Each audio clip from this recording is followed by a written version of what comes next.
Hi dear friends, welcome back to my channel. ഇന്ന് ഞാൻ ഉണ്ടാക്കുന്നത് പച്ച മാങ്ങ ജ്യൂസാണ്.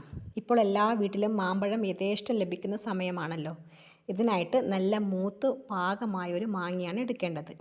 ഞാനിവിടെ ഒരു മാങ്ങയാണ് എടുത്തത്. അതിൻ്റെ തൊലിയെല്ലാം കളഞ്ഞ് ചെറുതായി മുറിച്ച് മിക്സിയുടെ ജാറിലേക്ക് ഇടാം. ഇതിലേക്ക് 5 സ്പൂൺ പഞ്ചസാര ചേർക്കാം. മാങ്ങയുടെ പുളിക്കനുസരിച്ച് പഞ്ചസാരയുടെ അളവ് കൂട്ടുകയോ കുറയ്ക്കുകയോ ചെയ്യാം. കുറച്ച് ഐസ് ക്യൂബ്സ് കൂടി ഇടാം. ഇതിലേക്ക് 1/2 ഗ്ലാസ് വെള്ളവും ചേർത്ത് നന്നായിട്ട് ബ്ലെൻഡ് ചെയ്തെടുക്കാം. ഇത് അരിച്ചെടുക്കുക. നല്ല ടേസ്റ്റി ആയിട്ടുള്ള റോ മാംഗോ ജ്യൂസ് റെഡി ആയി കഴിഞ്ഞു. എല്ലാവരും ഇത് ട്രൈ ചെയ്ത് നോക്കണേ.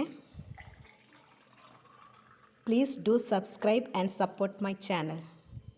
Thank you.